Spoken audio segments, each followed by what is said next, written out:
बाकी कोई दिक्कत नहीं आएगी। और चूंकि अभी आपके तो लिए एक चैप्टर भी मेंशन ये करना पड़ता है क्या सर? नहीं नहीं, मैं आपको बता रहा हूँ जैसे अच्छा खोजना हो, अच्छा। पढ़ना हो, जानना हो। बाकी वहां कुछ आपको मेंशन नहीं करना, मेंशन केवल सेक्शंस करने हैं आपको और कंसेप्ट बताना है। अभी जैसे पिछला जो टॉपिक था हम लोगों ने किया कल्पेबल होमिसाइड एंड मर्डर, तो वहां क्वेश्चन आपसे पूछा जाएगा कि what is culpable homicide and what is murder and what difference between them. तो या तो फिर आपसे पूछा जाएगा कि व्हाट इज कल्पेबल होमिसाइड,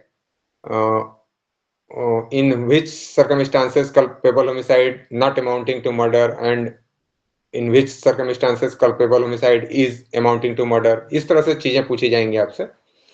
या फिर आपसे वो सेंटेंस पूछ लिया जाएगा, फ्रेज पूछ लिया जाएगा कि all murder is culpable homicide but all murder is not, अरे sorry, all murder is culpable homicide but all culpable homicide is not murder. इस तरह से भी पूछ सकता है। तो आपको वही सारी चीजें लिखनी है जिस पे हम लोगों ने पीछे बात की थी। अब उसी का एक छोटा सर सा इसमें पॉइंट है। फ्रैक्शन भी ना लिखें तो? कोई इशू नहीं है, मार्क्स थोड़ा सा घट जाएंगे आपके, बाकी कोई इशू दूसरा नहीं है। सेक्शन लिखने से आपके मार्क्स अच्छे मिलते हैं। और सेक्शन और केस लॉ दो चीजें आपने नहीं लिखी तो आपका 10 से 15% मार्क्स घट जाएगा, ये प्रोबेबिलिटी आपके साथ है। अब आपको अगर रिमेंबर है तो लिख सकती हैं, रिमेंबर नहीं है तो नहीं लिखिए। लेकिन कम से कम आप इतना तो लिख ही दें कि ये जो कल्पेबल होमिसाइड है, मर्डर है, ये ऑफेंसेस अगेंस्ट ह्यूमन बॉडी है, यहाँ से रिलेटेड है। थोड़ा सा आपको एक रेफरेंस देने से ये होता है कि मार्किंग अच्छी हो जाती है। बाकी कोई दूसरा इशू नहीं है, आपको कंसेप्ट बताना। अब इसके तो बाद यार ये जो, तो याद रहेगा सर, 100 और 101 का याद रहेगा ये तो। सॉरी, तो 100 और 101 है, सबको याद रहेगा ये तो कल पे हाँ बोलो। बस ये तो बिल्कुल बिल्कुल जो आपको कॉल करना है इमरजेंसी में वही वाले नंबर हैं, तो बिल्कुल ये तो बिल्कुल ऐसे ही याद हो जाएगा। इमरजेंसी कॉल, बस इतने से याद रखिए। Yes sir. अब इससे रिलेटेड जो छोटे से टॉपिक की मैं बात कर रहा हूं, अटेम्प्ट टू मर्डर। यानी अभी तक आपने मर्डर की बात की, तो मर्डर में आपने देखा कि किसी ह्यूमन बीइंग की डेथ हो रही है, किसी दूसरे ह्यूमन बीइंग के द्वारा हो रही है, उसके किसी एक्ट के द्वारा हो रही है, और उसके एक्ट में और उस डेथ में कोई काजल रिलेशन होना चाहिए। और उतनी चीजें हों कैसे कि इंटेंशन से हो या बॉडली इंजरी से हो या नॉलेज के साथ हो। यहीं पे एक बात आपको उसमें दूसरे टॉपिक के रूप में देखनी है कि मान लीजिए आपने इंटेंशनली वो एक्ट तो किया, लेकिन किसी दूसरी अनअवॉइडेबल सर्कमस्टांस की वजह से उस व्यक्ति की डेथ नहीं होती है। उसे हर्ट हो भी सकती है, इंजरी हो भी सकती है, नहीं भी हो सकती है, दोनों सर्कमस्टांसेस हो सकते हैं, और उस व्यक्ति की डेथ नहीं होती है। अब अगर किसी ने कूली पिक्चर देखी हो, तो कूली पिक्चर में अमिताभ बच्चन के ऊपर गोली चलाई जाती है और उसने 786 वाला बिल्ला अपने जेब में रखा हुआ था, जिसकी वजह से गोली उसे नहीं लगती है। अब यहाँ आज के डेट में आप मॉडर्न थोड़ा सा सोसाइटी में देखें तो मान लीजिए आपने बुलेट प्रूफ जैकेट पहना हुआ है, उस व्यक्ति ने आपके ऊपर फायर किया, इंटेंशनली फायर किया, और उसका मीन्स भी ऐसा था कि आपकी डेथ हो जाती, श्योर एंड सर्टेन हो जाती, लेकिन आपने बुलेट प्रूफ जैकेट पहना हुआ था या आपकी डेथ नहीं होती। तो इसी केस को कहते हैं अटेम्प्ट टू मर्डर। यानी सामने वाले ने अपना पूरा एफर्ट लगाया, लेकिन दूसरे किसी सर्कमस्टांस की वजह से जो उस एक्यूज्ड के कंट्रोल में नहीं थी, उसकी वजह से डेथ नहीं काज हो पाई। तो इस सिचुएशन को हम कहते हैं अटेम्प्ट टू मर्डर, और उसके लिए जो पनिशमेंट है वो है 10 इयर्स का इम्प्रिजनमेंट या इम्प्रिजनमेंट फॉर लाइफ। ये पनिशमेंट है उसके लिए। कौन से सेक्शन में है ये जस्ट इसी के नेक्स्ट 2 सेक्शन बाद ये सेक्शन आ जाएगा।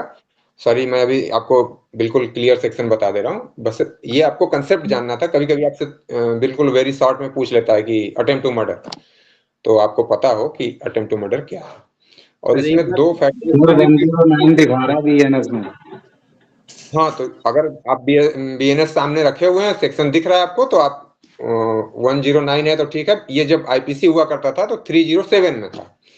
तो अब यहाँ आपको क्या मेंशन करना है कि यहाँ इंटेंशन होना चाहिए। अटेम्प्ट टू मर्डर के लिए इंग्रेडिएंट्स की जब बात की जाएगी तो इंग्रेडिएंट्स कल्पेबल होमिसाइड वाले या मर्डर वाले आ जाएंगे, वहां से डेथ आपको निकाल देना, डेथ बाहर हो जाएगी। और 2 इंग्रेडिएंट्स मेन क्या इसमें फोकस करने हैं कि इंटेंशन होना चाहिए एक्यूज्ड का, और उसके द्वारा एक्ट किया जाना चाहिए, यानी एक्टस रियस उसके द्वारा होना चाहिए। तो ये 2 चीजें हैं। तो तो इंजरी काज होना या डेथ तो होनी ही नहीं है, इंजरी काज होना या हर्ट होना ये कंपलसरी नहीं है, ये आपको ध्यान रखना। यानी कि विथ इंजरी भी अटेम्प्ट टू मर्डर हो सकता है, विदाउट इंजरी भी अटेम्प्ट टू मर्डर हो सकता है। एक्यूज्ड का इंटेंशन मेनली चेक किया जाएगा कि उसका इंटेंशन क्या था। अगर वो मर्डर करना चाहता था तो अटेम्प्ट टू मर्डर हो जाएगा, उसका इंटेंशन नहीं था तो अटेम्प्ट टू मर्डर नहीं होगा। अब आ जाते हैं हम लोग इसके बाद जो नेक्स्ट आपका टॉपिक है हर्ट। सर ये 307 में जमानत नहीं होती है, या कोई बताता रहा है मैं, 307 जो था पुराना उसमें जमानत नहीं होती है, वो टफ होता है, क्या कारण है सर? कारण ये है कि मर्डर तो अपने आप में वैसे ही टफ ऑफेंस है ना, सबसे ग्रीवियस ऑफेंस है, यानी आईपीसी का सबसे ग्रीवियस ऑफेंस है अगेंस्ट ह्यूमन बॉडी के मामले में। अब एक इसका एक्सेप्शन है कि ऑफेंसेस अगेंस्ट स्टेट, इसको आप छोड़ दें तो ये आईपीसी का सबसे ग्रीवियस ऑफेंस है। तो यहाँ तो जनरली नॉर्मली आपको बेल नहीं मिलती है, नहीं मिलेगी, और उसी नेचर का सेम अटेम्प्ट टू मर्डर भी है, सिर्फ डेथ काज नहीं हुई है किसी दूसरे सरकमस्टांस की वजह से। और दूसरा एक रीजन ये है कि जिस व्यक्ति की डेथ के लिए आपने प्रयास किया था वो अभी जीवित है, तो स्वयं आकर के वो कोर्ट में अपना स्टेटमेंट देता है कि हाँ इन्होंने ही मुझे मारा था।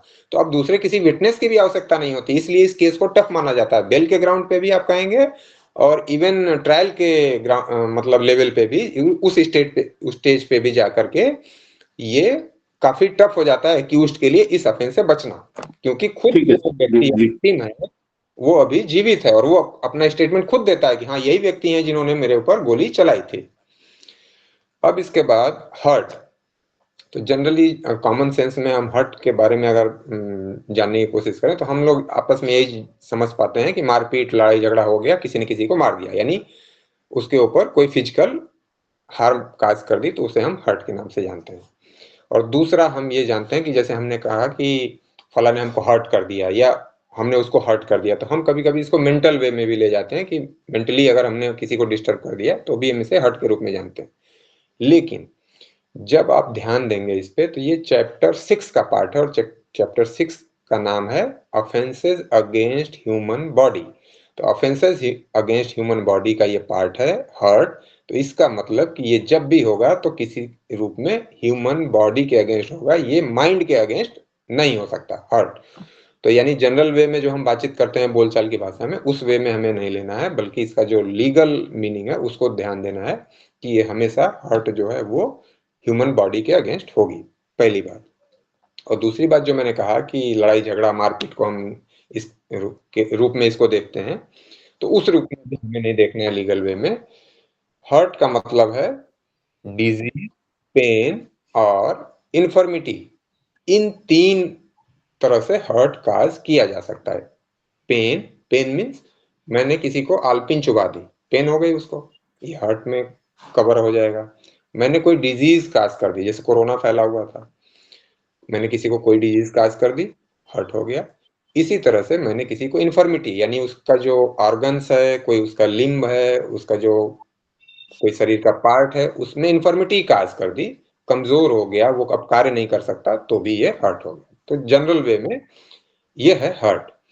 अब इसके बाद इसके लिए कोई व्यक्ति लायबल कब होगा, कैसे होगा एज ए ऑफेंस, तो यही हर्ट जब कोई व्यक्ति हुएवर यानी कोई व्यक्ति, अब यहाँ पे किसी सेक्स की, किसी जेंडर की अब बात नहीं है, कोई व्यक्ति जो किसी दूसरे व्यक्ति को हुएवर डज एनी एक्ट, अब फिर वही वाली बात आ गई, कोई कार्य करता है, कोई व्यक्ति यानी अभियुक्त, हुएवर मीन्स एक्यूज्ड, और एक्यूज्ड क्या कर रहा है, कोई कार्य कर रहा है, does any act, do any act, कोई कार्य करके दूसरे व्यक्ति को क्या कर रहा है, और ये कार्य कैसे कर रहा है, विथ इंटेंशन यानी आशय के साथ, यानी उसकी इच्छा या उसके आशय के बिना अगर कुछ हो जाता है तो फिर ये हर्ट में कवर नहीं होगा, क्योंकि हम ये पहले जान चुके हैं कि बिना इंटेंशन के और बिना एक्टस रियस के, यानी मेंस रिया और एक्टस रियस दोनों को मिलना चाहिए। तो वही बात ये कहने की कोशिश की जा रही है कि हुएवर यानी कोई व्यक्ति जो एक्यूज्ड है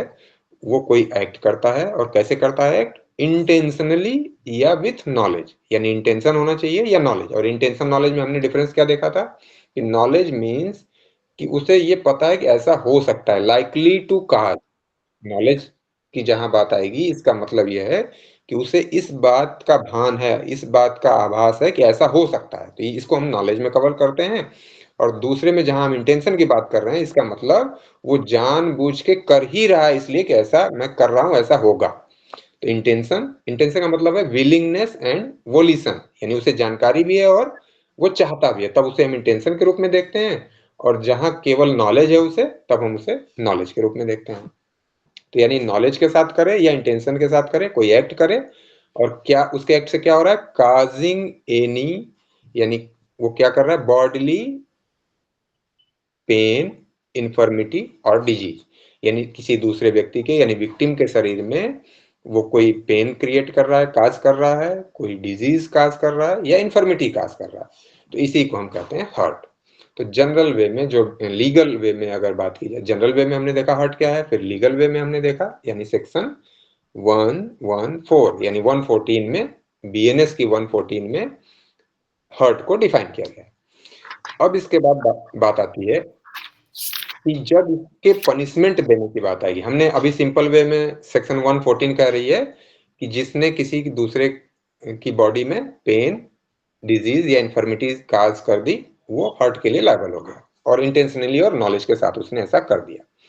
अब दूसरी बात आती है कि हम पनिश किसी को कैसे करेंगे, यानी उसने पिन चुभा दिया या उसने तलवार चुभा दिया या कुछ और दूसरे तरीके से कर दिया, तो क्या पनिशमेंट कैसे हम डिसाइड करेंगे कि कितना पनिशमेंट देना चाहिए, कैसे करना चाहिए।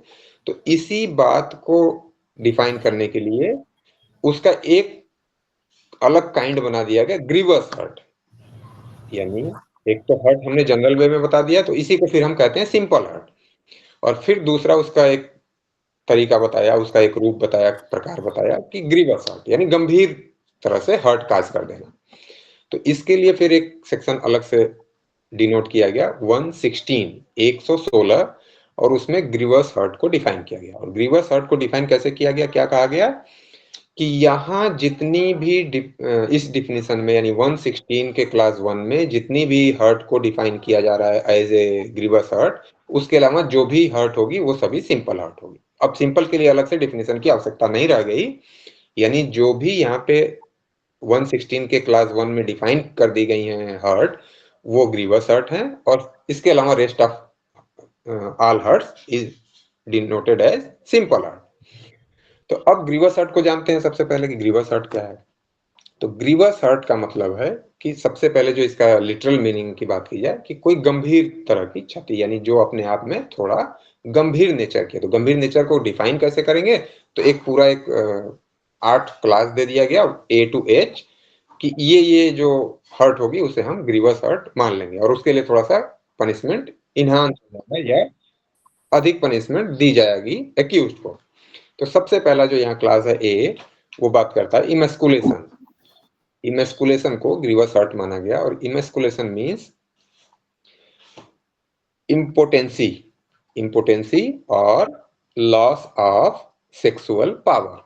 तो अगर एक्यूज ने ऐसा कुछ काज कर दिया तो उसे हम कहते हैं ग्रीवस हर्ट। दूसरा है privation of any, privation of eyesight in any eyesight, यानी इधर आईसाइट, यानी दोनों में से किसी आंख की जो साइट है उसको हमने बिल्कुल खराब कर दिया और परमानेंटली कर दिया, अस्थायी रूप से आंख के देखने की शक्ति को, पावर को हमने छीड़ कर दिया, समाप्त कर दिया, खत्म कर दिया, तो उसे हम कहते हैं grievous hurt.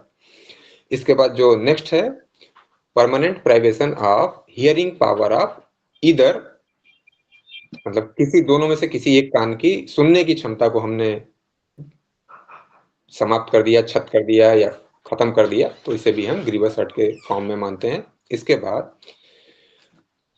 Permanent privation of any member और ज्वाइंट। अब इसका क्या मतलब हुआ कि जो ऑर्गन्स हैं, लिम्स हैं बॉडी के, उसको हम अलग कर रहे हैं परमानेंटली। हाथ में उंगलियों को अलग कर देना, हाथ को अलग कर देना, इस तरह के परमानेंटली प्राइवेशन यानी अलग करना, इसको मान रहे हैं हम। और फिर नेक्स्ट मान रहे हैं डिस्ट्रक्शन और परमानेंट इंपेयरिंग, यानी पहले में अलग कर रहे हैं हम, दूसरे में अलग नहीं कर रहे हैं, बल्कि उसकी पावर को, स्ट्रेंथ को समाप्त कर रहे हैं। यानी हाथ और उंगली या जिस जिस अंग का ऑर्गन का हमने नाम लिया वो है हमारे ही शरीर में, लेकिन वो अब काम नहीं कर रहा। जैसे व्यक्ति को लकवा मार जाता है, वो ऑर्गन उसी व्यक्ति के बॉडी के साथ जुड़ा हुआ है, लेकिन वो अब काम नहीं करता, इन्फर्मिटी आ गई। तो इस तरह से इन्फर्मिटी का काज कर देना किसी ऑर्गन में, लिम्ब में या बॉडी पार्ट्स में, उसको यहाँ पे मेंबर के रूप में डिनोट किया गया है। तो मेंबर और सर अगर किसी का केवल हाथ पैर टूट जाता है, ये अलग नहीं होता बॉडी से, तो ये बिल्कुल इसमें नहीं होगा ना कवर? इसी में कवर होगा। अभी नेक्स्ट वो पॉइंट आ रहा है, अभी सुन लीजिए पहले ध्यान से। तो इसके बाद नेक्स्ट क्या है, परमानेंट डिसफिगरेशन ऑफ हेड और फेस, यानी सिर में या चेहरे पे, यानी चेहरे पे कोई अपने ऐसा कट का निशान लगा दिया, एसिड अटैक करके डिसफिगर कर दिया, यानी परमानेंट नेचर का अगर है तो वो ग्रीवस हर्ट है। अब इसके बाद जो आपका क्वेश्चन था उसका आंसर आ रहा है, फ्रैक्चर और डिसलोकेशन ऑफ ए बोन और टूथ, यानी हड्डी को डिसलोकेट कर देना, जहां वो फिक्स है अपने जगह पे फंक्शनल पोजीशन में, उसको आप डिसलोकेट कर दे रहे हैं, यानी वो शरीर से अलग नहीं हो रही है, सिर्फ डिसलोकेट कर देना या फ्रैक्चर कर देना, ये दोनों भी ग्रीवस हर्ट का पार्ट हो जाएगा। यानी कि दांत को भी आपने तोड़ दिया या डिसलोकेट कर दिया, यानी दांत उखड़ के बाहर आ जाए तो भी, या दांत टूट जाए तो भी ये ग्रीवस हर्ट का पार्ट हो जाएगा। जैसा कि उसका पॉइंटर ही है फ्रैक्चर और डिसलोकेशन, ये क्वेश्चन आपका पूरी तरह आपके क्वेश्चन को आंसर कर रहा है, फ्रैक्चर और डिसलोकेशन ऑफ ए बोन और टूथ। अब इसके बाद एनी हर्ट विच एंडेंजर्स लाइफ, कोई ऐसी हर्ट जो जीवन को ही खतरे में डाल देती है, लाइफ को खतरे में डाल देती है, ऐसी हर्ट। दूसरा इसी में और करके है, ये 3 पार्ट है इसका, ABC करके आप लिख सकते हैं, एनी हर्ट विच एंडेंजर्स लाइफ, और 15 days in a severe bodily pain, और यानी दूसरा वो पार्ट हो गया। अब तीसरा पार्ट यहाँ से, unable to following his ordinary pursuits, यानी अपने जीवन के जो नॉर्मल उसके कामकाज हैं वो करने में असमर्थ हो जाए, या 15 दिन तक वो पेन की स्थिति में रहे, या उसकी लाइफ जो है एंडेंजर्स हो जाए, लाइफ खतरे में पड़ जाए, जीवन खतरे में पड़ जाए। तो ये पूरे जो 8 तरह के यहाँ पे नॉर्म्स दिए हुए हैं, स्टैंडर्ड्स दिए हुए हैं, और ये किसी हर्ट के द्वारा हो रहा है ऐसा, तो इसको आप मान लेंगे ग्रीवस हर्ट। तो यहाँ जो 8 तरीके बता दिए गए हर्ट के, इन हर्ट के अलावा सी में क्या था सर? सी में यहाँ 8वें में C, endangered life, 15 days in pain, last हाँ लास्ट वाला है unable to follow his ordinary pursuits, यानी अपने जीवन के सामान्य कामकाज में करने में वो असमर्थ हो जाता है।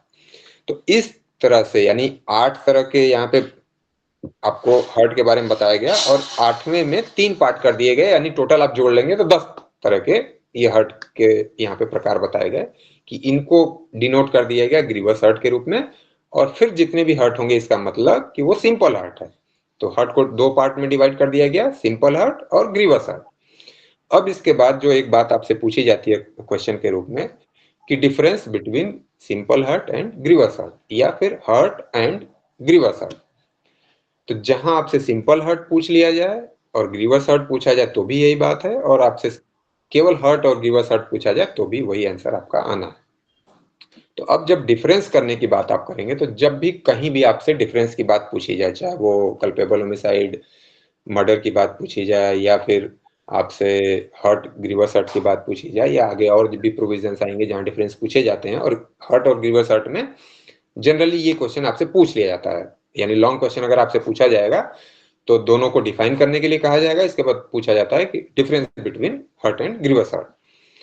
तो डिफाइन करते समय किसी प्रोविजन को अगर आपको डिफरेंशिएट करते समय, सबसे पहला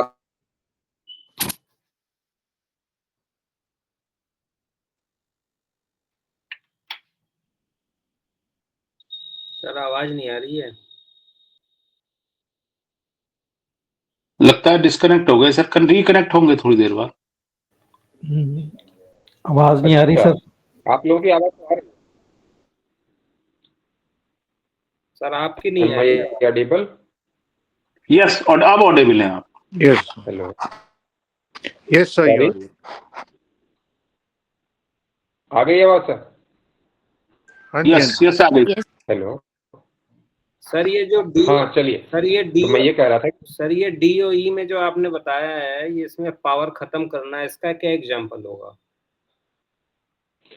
पावर खत्म करने का मतलब मेरा हाथ है और आपने किसी चीज से इस पे हमला कर दिया, मार दिया। मान लीजिए डंडे से मार दिया आपने, हाथ से ही मार दिया। मान लीजिए आप पहलवान किस्म के आदमी हैं और मुझे एक घूसा आपने हाथ पे मारा या किसी मेरे ऑर्गन्स पे मार दिया और उसकी जो फंक्शनिंग है, नॉर्मल फंक्शनिंग है, वो बंद हो गई। यानी मेरा हाथ अब काम नहीं कर रहा है, अब मैं हाथ उठा नहीं पा रहा हूँ। ऐसा देखा होगा आपने, चोट लगती है तो हाथ उठा नहीं पाते हैं लोग, या अपने जो नॉर्मल काम काज है वो नहीं कर पा रहे हैं। तो इसका मतलब है आपने उसमें कमजोरी ला दी या इंफर्मिटी ला दी, अब वो सर काम नहीं कर रहा है। सर जब यानी एक्सीडेंट हम करते हैं किसी का, तो ये तो सारी चीजें आ जाती हैं उसके हाँ अंदर। हाँ, तो ये एक्सीडेंट में भी यही वाली रेमेडी तो जो भी देखिए, है अप्लाई होगी? देखिए मैटर क्या है कि कभी कभी कई ऑफेंस में वही एक एक्ट जो है फॉल करता है। अब इसका एग्जांपल क्या है, खाने में आपके आटा यूज हो रहा है, दाल यूज हो रही है, चावल यूज हो रहा है, ऑयल यूज करते हैं, घी यूज करते हैं। तो एक तरह से ही प्रोडक्ट सर आवाज सर ब्रेक हो रही है आपकी। आवाज ब्रेक हो रही है सर, इंटरनेट वीक है सर, शायद। आवाज क्रैक करिए सर।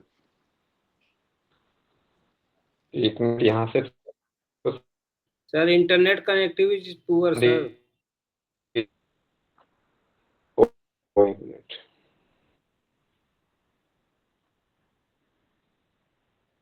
क्लियर हुई कुछ? हाँ जी, कुछ नहीं। हाँ जी। चलिए, तो मैं ये कह रहा था कि कभी कभी आपको देखने में लगेगा कि वही इंग्रेडिएंट्स हर्ट को भी कवर कर रहा है, कभी कभी जैसे आपने कहा कि एक्सीडेंट को कवर कर रहा है। तो जब आपने किसी व्हीकल से या फिर रोड पे एक्सीडेंट किया हुआ है तो वहां आपको हर्ट तो निश्चित रूप से हुई ही हुई है, लेकिन आप उसे एक्सीडेंट का नाम देते हैं और वो एक्सीडेंट के लिए अलग से सेक्शन बना हुआ है 106, वहां पे फॉल करता है। वहां हर्ट निश्चित रूप से, वहां पे फोर्स है, वहां पे बहुत सारी चीजें आएंगी, लेकिन मेनली वो फॉल करेगा एक्सीडेंट के केसेस में, या जहां आपने अनइंटेंशनल डेथ काज कर दी है। वो सभी चीजें वहां पे चली जाएंगी। जब वहां पे हम लोग आएंगे तो मैं इसको कोरिलेट करके आपको बता दूंगा। और अभी मैंने आपको बता ही दिया कि एक्सीडेंट में भी हर्ट है, निश्चित रूप से फोर्स भी, लेकिन मेनली वो एक्सीडेंट का सब्जेक्ट मैटर है। तो इसी तरह से अब हम लोग डिफरेंस की बात करने जा रहे थे। तो जब आपको डिफरेंस करना हो किसी भी दो टॉपिक में, जैसे आपसे पूछ लिया गया कि आप डिफरेंस सर करिए sorry for interrupt you. Side में और मॉडल में। यस,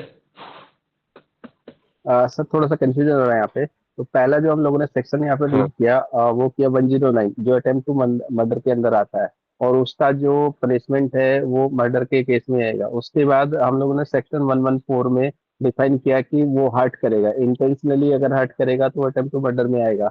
उसके बाद सेक्शन 16 में हम लोग डिस्कशन कर रहे हैं कि इसमें कौन कौन से ऐसे इंजरी हो सकती है जिसके बेस पे हम लोग अटेम्प्ट टू मर्डर डिफाइन कर सकते हैं। अगर लेस इंजरी होगी तो उस केस में अपना ये दूसरे पनिशमेंट जाएंगे, मतलब कम पनिशमेंट में जाएंगे। तो अभी तक यही कवर किया ना सर इसमें हमने? नहीं नहीं नहीं, देखिए अभी थोड़ा सा कंफ्यूजन आपको हो गया। हम लोगों ने पिछले क्लास में कवर किया था कल्पेबल होमिसाइड और मर्डर, तो उसी का एक पार्ट मैंने बताया कि 109 में अटेम्प्ट टू मर्डर है, अटेम्प्ट टू मर्डर है, और वो बात अटेम्प्ट टू मर्डर वहीं खत्म हो गई। अब उस अटेम्प्ट टू मर्डर को या मर्डर को अब यहाँ नीचे आपको लेके नहीं आना है, अब वो बात वहीं खत्म। अब हम लोग नया टॉपिक हर्ट और ग्रीवस हर्ट की अब बात कर रहे हैं। सर आप वो पॉइंट यानी 114 से लेकर आप जो कह रहे हैं कि अगर ओके सर, कंटिन्यू कीजिए। डिफरेंशिएट करने को बोला जाए तो क्या करना होता है? हाँ, अब यहाँ हम लोग आ जाते हैं। तो जब आपको डिफरेंशिएट करना हो किसी दो पॉइंट में, तो सबसे पहले पेज में एक लाइन खींच लीजिए, एक तरफ एक अपना टॉपिक दूसरा टॉपिक लीजिए, और फिर 2 3 करके आप इस वाले टॉपिक में ये बात है, इस वाले टॉपिक में ये बात है। अब इसके बाद अब मान लीजिए हम लोग हर्ट और ग्रीवस हर्ट को डिफरेंशिएट कर रहे हैं या दोनों के डिफरेंसेस जानने की कोशिश कर रहे हैं। तो पहला पॉइंट जो आपको लिखना है, तो सीधे आप सिंपल वे में लिख सकते हैं कि आपने पॉइंटर 1 डाला और उसके आगे अपनी लाइन लिखना स्टार्ट कर दिया। और दूसरा तरीका ये होता है कि आप हेडिंग जैसा कुछ छोटा सा वहां पे लिख दें। तो उसके लिए अगर हेडिंग वाइज आपको लिखना है तो आप कैसे लिखेंगे, प्रोविजन। तो प्रोविजन के रिगार्डिंग आप क्या लिखेंगे कि हर्ट को जो डिफाइन किया गया है ये सेक्शन 114 में डिफाइन किया गया है। और फिर नीचे इधर ग्रीवस हर्ट वाले में आप लिखेंगे कि ग्रीवस हर्ट को सेक्शन 116 में डिफाइन किया गया है, यानी hurt is defined under section 114 and grievous hurt is defined under 116। तो इस तरह से आपने पहला डिफरेंस दिखाया। फिर आप दोनों की डिफिनीशन लिखेंगे। डिफिनीशन में क्या लिखेंगे कि दूसरे पॉइंट में, यानी पहले में आपने प्रोविजन की हेडिंग डाली, दूसरे में आपने डिफिनीशन की हेडिंग डाली, और डिफिनीशन वाले में आप लिख देंगे कि हर्ट मीन्स काज बॉडली पेन, डिजीज और इन्फर्मिटी।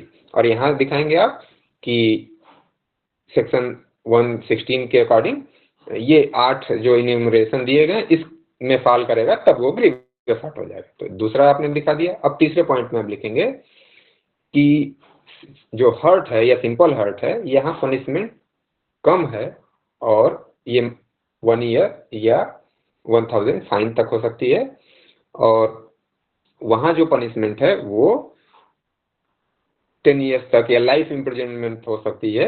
यानी आप क्या दिखा रहे हैं कि यहाँ पनिशमेंट कम है हर्ट के लिए, सिंपल हर्ट के लिए, और ग्रीवस हर्ट के लिए पनिशमेंट ज्यादा। यानी आप हेडिंग क्या डाल लेंगे, पनिशमेंट। तो पहला हेडिंग आपने डाला प्रोविजन, दूसरा डिफिनीशन, तीसरा पनिशमेंट। अब इसके बाद जो आप लिखेंगे कि नेचर, तो नेचर में आप लिखेंगे कि नॉट ऑफ सीरियस नेचर, यानी हर्ट में आपने लिखा कि नॉट ऑफ सीरियस नेचर, और उधर लिख देंगे आप सीवियर नेचर, यानी ये जो ग्रीवस हर्ट है वो सीवियर नेचर की है, यानी आपका हार्ट टूट गया, फ्रैक्चर हो गया, कुछ भी है तो ये स्वाभाविक रूप से ग्रीवस नेचर का है। इसके बाद नेक्स्ट जो आप लिखेंगे नो फ्रैक्चर और डिसलोकेशन। अब हेडिंग डाल के भी लिख सकते हैं आप, बिना हेडिंग के भी लिख सकते हैं कि जो सिंपल हर्ट है इसमें कोई फ्रैक्चर नहीं हो रहा है, डिसलोकेशन जैसी कोई बात नहीं की गई है, और वहां पे ऐसा हो सकता है। सभी ग्रीवस हर्ट में फ्रैक्चर और डिसलोकेशन नहीं हो रहा है, लेकिन हो सकता है ग्रीवस हर्ट में।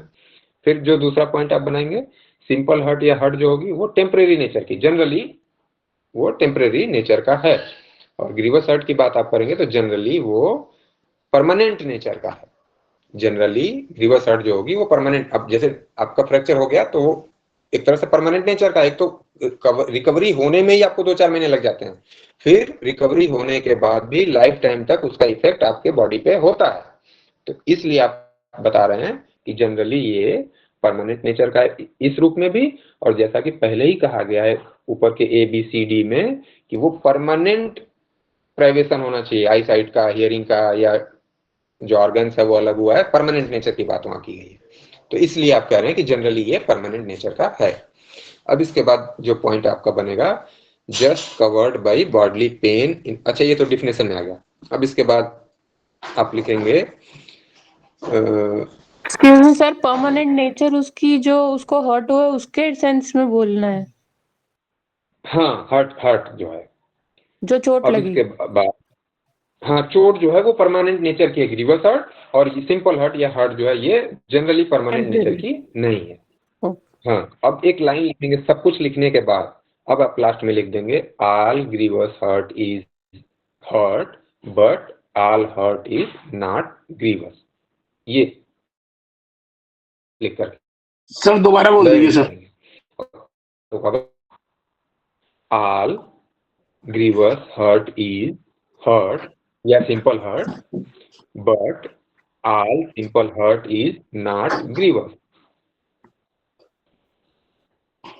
अब इसके बाद ये आपका ये, यानी आपने हर्ट जाना, ग्रीवस हर्ट जाना, दोनों में डिफरेंस जाना, ये आपसे मतलब कभी कभी वेरी शॉर्ट में भी पूछता है, शॉर्ट में भी पूछ लेता है, और जब आपसे ये डिफरेंस वगैरह की बात करेगा तो ये लॉन्ग में आपसे पूछ सकता है। अब इसके बाद जो दूसरा टॉपिक हम लोग स्टार्ट कर रहे हैं वो है wrongful restaurant and wrongful confinement. Wrongful restaurant and wrongful confinement, और इन दोनों की जो सेक्शंस हैं वो हैं रॉन्गफुल रेस्ट्रेंट के लिए 126 यानी 126, और रॉन्गफुल कन्फाइनमेंट की जो सेक्शन है वो है 127 इन दो सेक्शंस में रॉन्गफुल रेस्ट्रेंट और रॉन्गफुल कन्फाइनमेंट को बताया गया है। अब सिंपल वे में अगर जानने की कोशिश की जाए कि रॉन्गफुल रेस्ट्रेंट क्या है, तो किसी व्यक्ति को ऑब्स्ट्रक्ट करना कहीं जाने के लिए, यानी किसी व्यक्ति को कहीं प्रोसीड करने से रोक देना, ऑब्स्टेकल क्रिएट करना उसके जाने में, तो इसी को आप कहते हैं रॉन्गफुल रेस्ट्रेंट। अब इसके इंग्रेडिएंट्स की अगर बात की जाए तो whoever, जो सेक्शन आपकी कह रही है, जो सेक्शंस में वर्ड्स यूज किए गए हैं, whoever यानी कोई व्यक्ति, यहाँ भी कोई जेंडर या सेक्स की बात नहीं है, और whoever ये जो वर्ड यूज किया गया है ये एक्यूज्ड के लिए यूज किया गया है कि जो कोई एक्यूज्ड क्या कर रहा है, वॉलंटरली यानी स्वेच्छा, जैसा कि हम लोग पहले से ही कहते आ रहे हैं कि इसी तरह के वर्डिंग यूज की गई है मेंसरिया को डिनोट करने के लिए, मेंसरिया को दिखाने के लिए कि मेंसरिया के साथ वो ऐसा कर रहा है। यानी बस में आप चढ़ रहे हैं और दूसरा व्यक्ति नहीं चढ़ पा रहा उसकी वजह से, तो आप यानी जो व्यक्ति आगे चढ़ रहा है और उसके पीछे जो व्यक्ति जाना चाह रहा है वो बस नहीं चढ़ पा रहा है, वो कहीं ना कहीं ऑब्स्ट्रक्ट हो रहा है, रुक रहा है उसकी वजह से। लेकिन जो पहले चढ़ा हुआ व्यक्ति है वो जानबूझ करके नहीं रोक रहा है इसे, क्योंकि उसे भी आगे जाने की जगह नहीं मिल रही है, इसलिए वो आगे नहीं बढ़ पा रहा। तो यानी वो वॉलंटरली आपको नहीं रोक रहा है, तो इसलिए ये ऑफेंस नहीं बनेगा। ये ऑफेंस तब बनेगा जब वो जानबूझ करके आपको रोक रहा होता, तो इसीलिए वॉलंटरली वर्ड यहाँ पे यूज किया गया है। तो यानी whoever वॉलंटरली यानी जो व्यक्ति जानबूझ करके क्या करेगा, किसी को ऑब्स्ट्रक्ट कर रहा है, रोक रहा है, और वो रोकना किसी भी रूप में, किसी भी तरीके से, किसी भी मीन्स के साथ हो सकता है।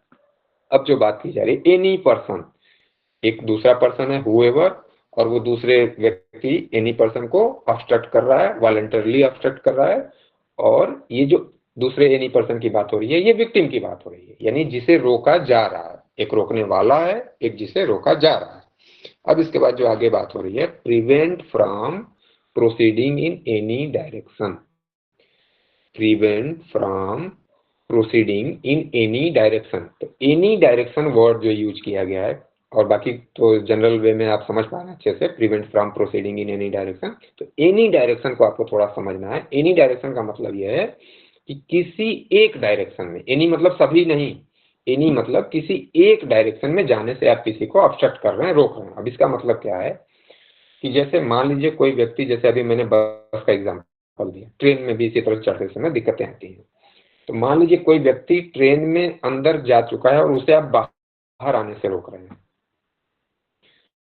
ट्रेन में 4 दरवाजे हैं, और जब वो प्लेटफॉर्म पे खड़ी होती है तो प्लेटफॉर्म की तरफ उसके 2 दरवाजे होते हैं, 3 दरवाजे होते हैं, एक तरफ 3 दरवाजे, एक तरफ पूरे। अगर से आप किसी एक एंट्री से जाने से रोक रहे हैं, तो यही है आपका रॉन्गफुल रेस्ट्रेंट, यानी एक दरवाजे से आप उसे नहीं जाने दे रहे हैं, दूसरे से आपने मना नहीं कर रहे हैं, आप वो दूसरे से जा सकता है, तीसरे से जा सकता है, या जो प्लेटफॉर्म के अपोजिट साइड में गेट लगे हुए हैं उधर से भी वो एंट्री कर सकता है, आपने रोका नहीं है। तो यानी किसी व्यक्ति को आप किसी एक डायरेक्शन में जाने से रोक रहे हैं, तो यह है रॉन्गफुल रेस्ट्रेंट। अब इसकी टर्म्स एंड कंडीशन क्या है, कब ये अप्लाई करेगा और कब ये अप्लाई नहीं करेगा। सर रॉन्गफुल क्या बोले, एब्स्टेन, रॉन्गफुल रेस्ट्रेन, ओके। हाँ, रेस्ट्रेंट कौन से सेक्शन के अंदर आता है? 1 to 5 के अंदर सर?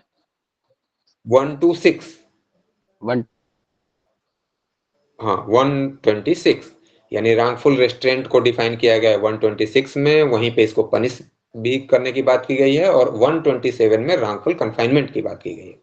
तो अब हम लोग बात कर रहे थे कि ये ऊपर तो जो बातें की गई यहाँ तक तो बात ठीक है, लेकिन ये अप्लाई कब करेगा? तो अप्लाई तब करेगा जब विक्टिम को उस डायरेक्शन में जाने का राइट हो।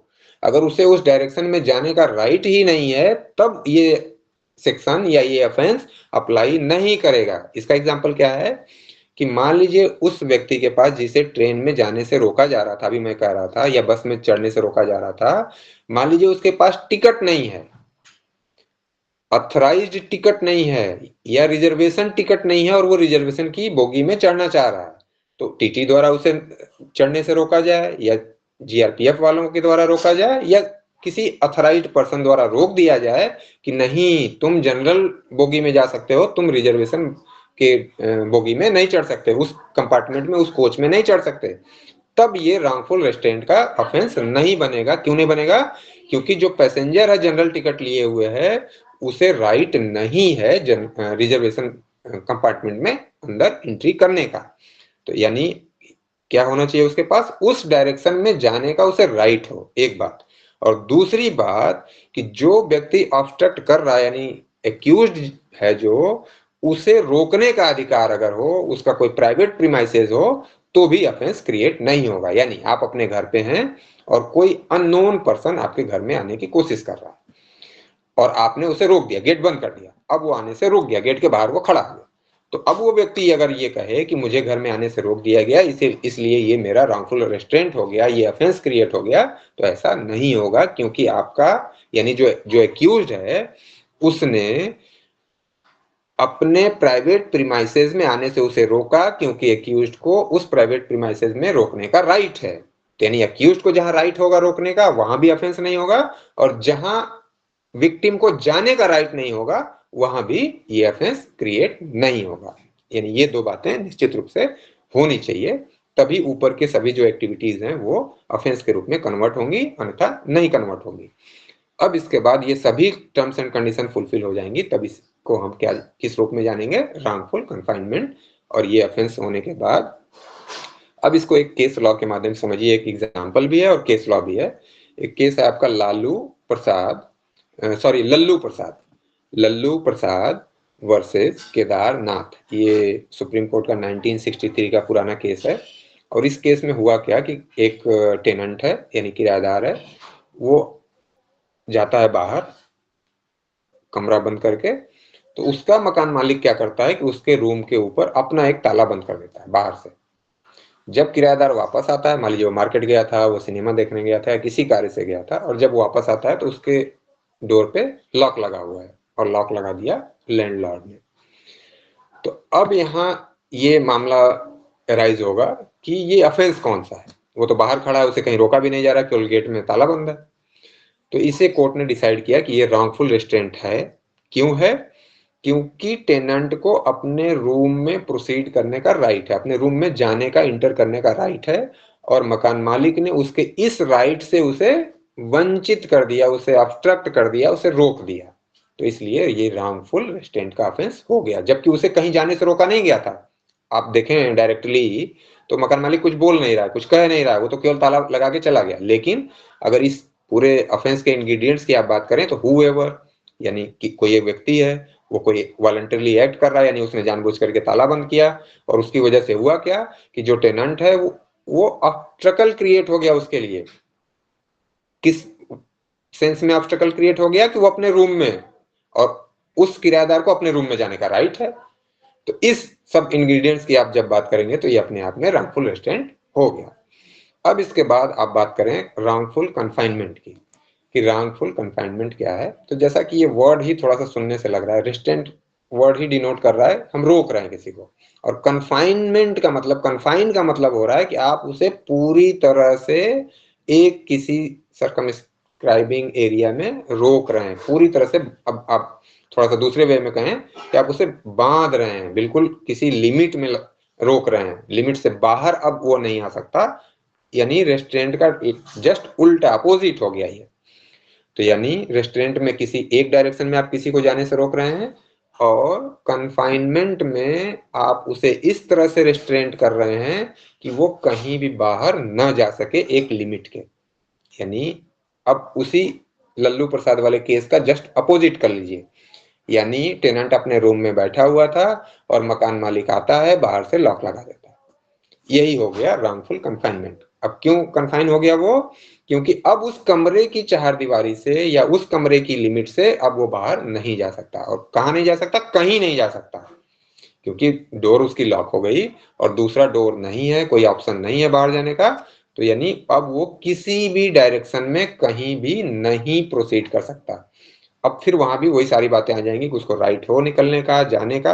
अब जैसे प्रिजनर है, कोई कैदी है, अब कैदी कहता है कि जेलर ने मुझे कन्फाइन कर लिया, कन्फाइन कर दिया है, तब ये ऑफेंस नहीं बनेगा, क्योंकि प्रिजनर को जेल से बाहर जाने का राइट नहीं है, और जो जेलर है वो ड्यूटी बाउंड है कि उस प्रिजनर को वहां पे कन्फाइन करे, उसे रोके। क्यों? अब वही बात आगे पहले वाली कि जहां एक व्यक्ति को रोकने का राइट है और दूसरे व्यक्ति को जाने का राइट नहीं, तो फिर ये ऑफेंस नहीं बनेगा। अब इंग्रेडिएंट्स की अगर बात करें तो whoever, यहाँ भी सेम वही लैंग्वेज यूज हो रही है, whoever, अभी whoever ये जो यूज हो रहा है पहला, ये एक्यूज के लिए यूज हो रहा है। फिर सेकंड क्या वर्डिंग है इसकी, wrongfully restrained such a manner, यानी वहां जो पहले ऑब्स्ट्रक्ट वर्ड यूज किया गया था, वॉलंटरली वर्ड यूज किया गया था, और वही शब्द अब चूंकि हमने wrongful restraint को डिफाइन कर लिया है पहले ही, इसलिए यहाँ वर्ड यूज कर लिया गया wrongful restraint। तो wrongful restraint हमने वर्ड जैसे ही यूज किया, इसका मतलब उसमें वॉलंटरली वर्ड आ गया और ऑब्स्ट्रक्ट वर्ड ऑलरेडी उसमें इंक्लूड है। तो यहाँ पे अब वर्ड सिर्फ यूज कर लिया गया wrongfully restrained such a manner, यानी इस ढंग से उसे ऑब्स्ट्रक्ट कर रहा है, उस ढंग से उसे रेस्ट्रेंट कर रहा है कि वो एक लिमिट से बाहर ना जा पाए। तो अब तीसरा इंग्रेडिएंट्स क्या हो जाएगा, एनी पर्सन। अब यहाँ पे फिर वही एनी पर्सन आ गया, अब ये विक्टिम है, यानी एक व्यक्ति है दूसरे व्यक्ति को रेस्ट्रेन कर रहा है, दूसरा व्यक्ति किस नाम से जाना जा रहा है, विक्टिम है। और उसके बाद prevent from proceeding, prevent from proceeding, वहां एक डायरेक्शन की बात हो रही थी, यहाँ बियॉन्ड सर्टेन सर्कमस्क्राइबिंग लिमिट। अब यहाँ लिमिट की बात आ गई। अभी जैसा मैंने एग्जांपल दिया कि कमरे में किसी को अंदर रहते हुए आपने बाहर से लॉक कर दिया, वो कमरे से बाहर नहीं जा सकता, तो ये हो गया wrongful confinement। और ये सभी इंग्रेडिएंट्स फुलफिल हो गए तो आपका ऑफेंस हो गया wrongful confinement। अब इसका जो एग्जांपल आपको देना है वो किराएदार वाला मैंने जो बताया यही बेस्ट एग्जांपल है। अब जो इसका कंसेप्ट आपको समझना है कि यहाँ निश्चित रूप से कोई कमरा होना, कोई चारदीवारी होना, कोई फिजिकल लिमिट होना कंपलसरी नहीं है, ये मेंटल लिमिट भी हो सकती है। इसके लिए एग्जांपल आपको ट्रेडिशनल एग्जांपल लेना है, लक्ष्मण रेखा। लक्ष्मण ने एक रेखा खींची और अपनी भाभी से कहा कि इससे बाहर नहीं निकलना, और फिर दूसरा व्यक्ति इसमें इंटर नहीं कर पाएगा। तो उसी तरह से आप किसी भी विक्टिम को कहीं पे भी बैठा देते हैं और कहते हैं कि अगर तुम यहाँ से बाहर गए, इस लिमिट से बाहर गए या निकले, तो मैं तुम्हें गोली मार दूंगा या तुम्हारी जान ले लूंगा या तुम्हारी जान को खतरा हो जाएगा। यानी कोई व्यक्ति दरवाजे के सामने बैठता है खुद, या गार्ड को बैठा देता है या गनर को बैठा देता है और कहता है कि अगर तुम कमरे से बाहर निकले तो तुम्हें गोली मार दी जाएगी। यानी दरवाजा बंद नहीं किया गया, कोई बंधन नहीं है, फिजिकल रोक नहीं है, लेकिन मेंटल उसके ऊपर फियर है कि अगर मैं हिला, मैं निकला तो मुझे गोली मार दी जाएगी या मेरी डेथ हो सकती है या मेरे साथ ग्रीवस हर्ट का ऑफेंस हो सकता है या कुछ भी हो सकता है मेरे साथ। तो इसका मतलब मेंटली भी आप किसी को अगर टॉर्चर कर रहे हैं या करने की कोशिश कर रहे हैं, कहीं जाने से रोक रहे हैं, तो वो भी wrongful confinement का पार्ट हो जाएगा और वो ऑफेंस क्रिएट हो जाएगा। यानी फिजिकल लिमिट सभी सर्कमस्टांस में आवश्यक नहीं होगी। सर डिजिटल अरेस्ट भी इसी में आएगा सर? डिजिटल अरेस्ट जैसा तो फिलहाल कुछ अभी है नहीं, कोई ऑफेंस अभी डिफाइन नहीं किया गया है बीएनएस में, लेकिन आपने किसी पर्सन को वीडियो कॉल करके, ऑडियो कॉल करके कहा किसी को कि तुम्हारे घर के चारों तरफ गनर लगे हुए हैं और शूटर लगे हुए हैं, अगर तुम घर से बाहर निकले तो तुम्हें गोली मार दी जाएगी, और वो व्यक्ति डर के मारे घर से बाहर नहीं निकलता है, तो ये wrongful confinement हो गया। अब इसे आप डिजिटल कन्फाइनमेंट का नाम दें या जिस भी रूप में दें, लेकिन आपकी प्रेजेंस हर हाल में आवश्यक नहीं है, कोई फिजिकल लिमिट आवश्यक नहीं है, वो किसी भी तरह से क्रिएट आप कर सकते हैं। मसला सिर्फ ये है कि फियर उसके माइंड में ऐसा हो कि मैं अगर इस लिमिट से बाहर निकला तो मेरे साथ कुछ भी इंजरी हो सकती है, और उस इंजरी के फियर में वो ऐसा लिमिटेड एरिया में बाउंड हो जाता है, तो wrongful confinement क्रिएट हो गया। अब इसको एक एग्जांपल से आप बेस्ट तरीके से समझ पाएंगे।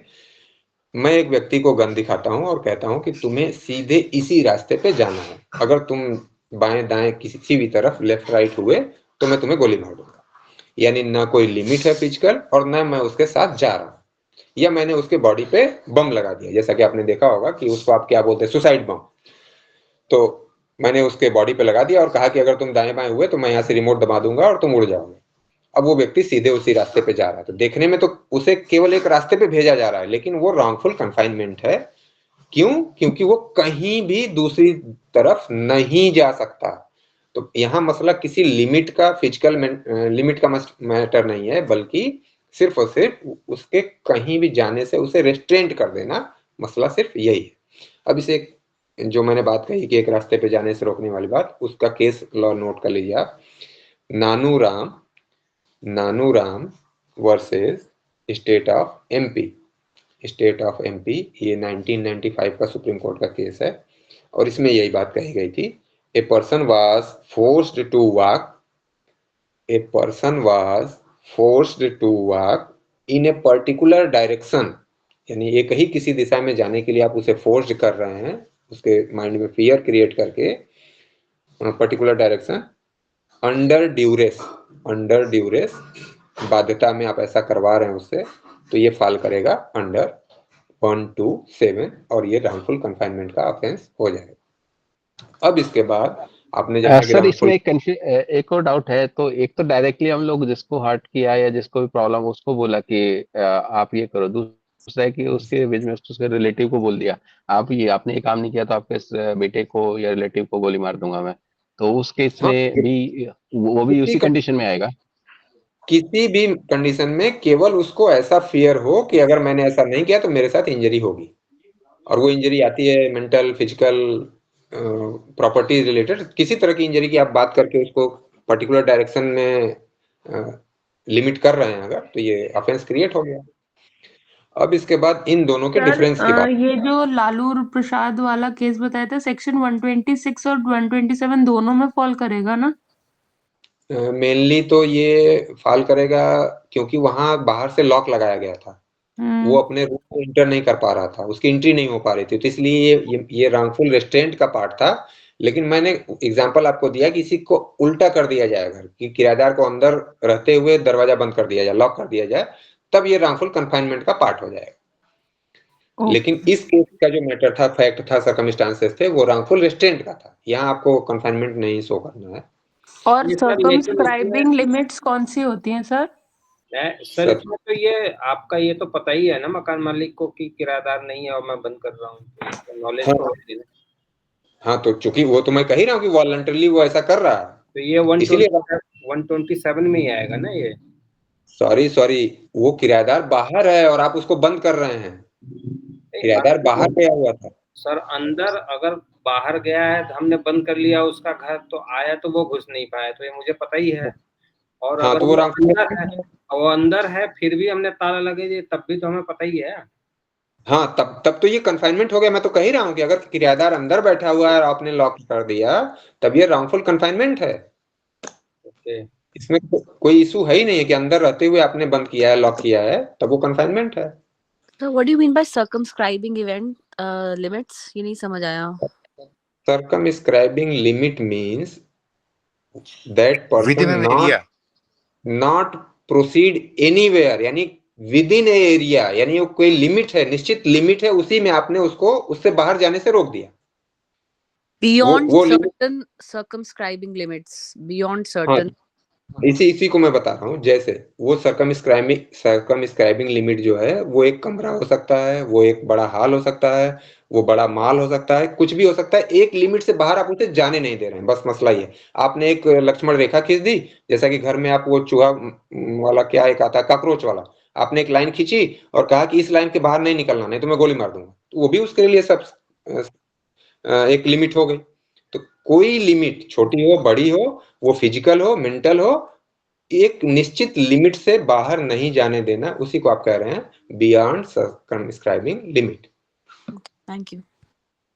अब इसके बाद इनके डिफरेंस की अगर बात की जाए सर, तो हाँ सर वो रॉन्गफुल रिस्ट्रेंट का आपने केस लॉ दो रिपीट कर देंगे सर, लालू प्रसाद वाला? हाँ, लल्लू प्रसाद वर्सेस केदारनाथ। लल्लू प्रसाद वर्सेस केदारनाथ। ये कहाँ का है sir? 1963 supreme court. Thank you sir.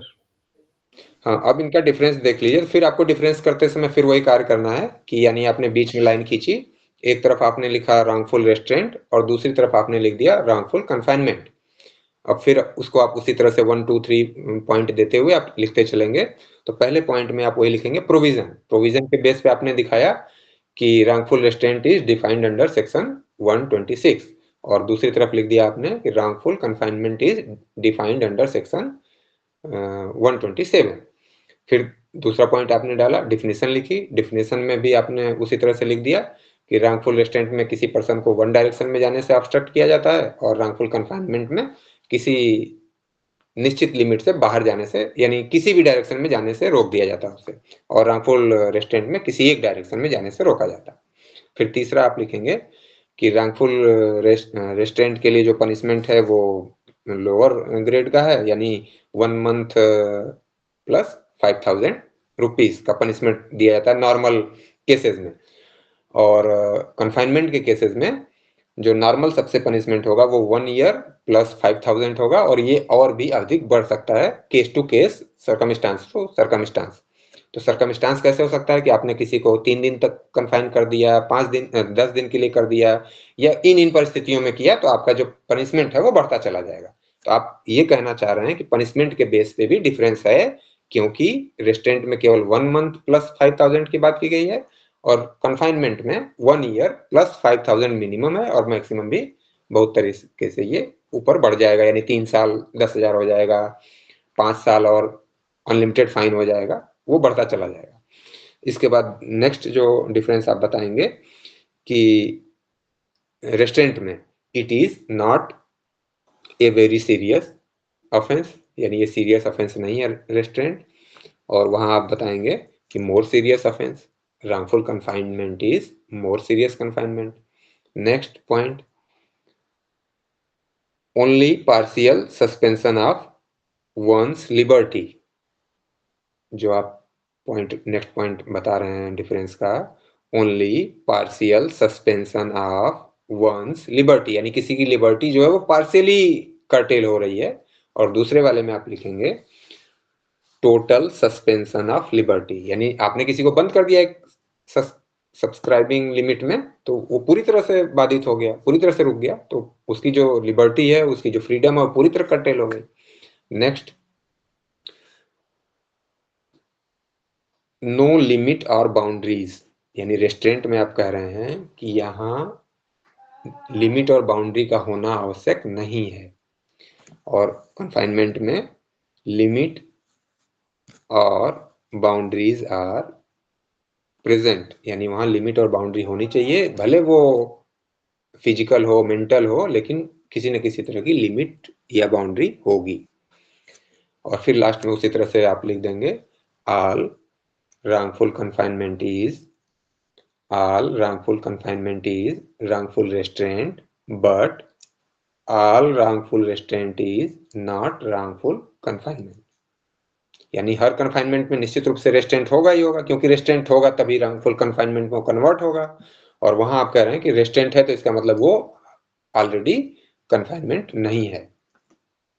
Wrongful restaurant उस तरीके से उस मोड में आपने किया है कि कन्फाइनमेंट में फॉल करेगा तब कन्फाइनमेंट में कन्वर्ट होगा, अन्यथा नहीं होगा। तो ये इतना, यानी 2 केस आपने बता दिए और ये डिफरेंस बता दिए, दोनों का अलग अलग मतलब समझ लिया आपने, सभी का सेक्शन जान लिया। अब यहाँ तक आपको यानी hurt, grievous hurt, wrongful restraint, wrongful confinement से रिलेटेड कोई एम्बिग्यूटी, डाउट, क्वेश्चन, क्वेरी हो तो पूछ लीजिए। सर रॉन्गफुल कन्फाइनमेंट का एग्जांपल दोबारा बता दीजिए सर, एमपी वाला प्लीज। अच्छा, रॉन्गफुल कन्फाइनमेंट का एग्जांपल कि आपको मैंने कहा कि आप मान लीजिए इंस्टीट्यूट में आ गए, रिलायबल इंस्टीट्यूट में आ गए। नहीं sir sorry, case law sir, वो तो समझ गया, केस लॉ रखना भूल गया।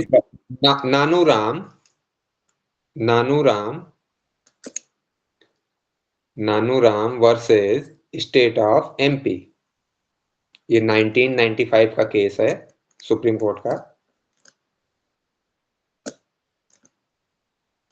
और इसमें मामला यही था कि एक डायरेक्शन में मैं उसे फोर्सफुली कह रहा हूं कि तुम्हें इसी डायरेक्शन में जाना है, बाकी कहीं भी नहीं जाना है। हाँ, और किसी की कोई क्वेरी? सर बेयर एक्ट में under wrongful confinement there about 8-9 point, जैसे 3 डेज कन्फाइनमेंट, ये सब भी कोर्स के लिए पढ़ना है? नहीं, मैंने आपसे वही कहा ना कि जब मैंने डिफरेंस की बात की तो मैंने कहा कि रॉन्गफुल कन्फाइनमेंट में पनिशमेंट अलग अलग सर्कमस्टांस में, अलग अलग फैक्ट्स में अलग अलग है, तो बस वो पनिशमेंट जो अलग अलग आपको सेक्शंस दिख रहे हैं वो पनिशमेंट है बेसिकली। यस, सो ये सब याद रखना ना? नहीं, कुछ याद नहीं है, बस आपको ये बता देना है कि कन्फाइनमेंट में अलग अलग सर्कमस्टांसेस में अलग अलग पनिशमेंट दिया जा सकता है। जैसे कि आपने किसी को 1 दिन के लिए कन्फाइन किया तो अलग पनिशमेंट है, 3 दिन के लिए कर दिया तो अलग पनिशमेंट है, 10 दिन के लिए आपने कर दिया तो अलग पनिशमेंट है, आपने कोर्ट के ऑर्डर के बावजूद किसी को कन्फाइनमेंट किया हुआ है तो वो अलग पनिशमेंट हो जाए। वो सभी पनिशमेंट है बेसिकली, आप ध्यान देंगे, पढ़ेंगे अगर उसको, तो केवल और केवल सर्कमस्टांस बता दी गई है और उसके लिए पनिशमेंट बता दिया गया। सर 1 year plus 5,000 और मोर। हाँ हाँ बिल्कुल, यानी जो सबसे लोअर ग्रेड का पनिशमेंट है रॉन्गफुल कन्फाइनमेंट के लिए वो 1 ईयर प्लस 5,000 है और बाकी सबके लिए अधिक। हाँ, हार्ट में जो है आपने इंटेंशन एंड नॉलेज बताया, ये दोनों होना चाहिए, एक ही हो? दोनों एक में से एक एक। दोनों में से कोई एक। ओके। चलिए, गुड नाइट, थैंक यू।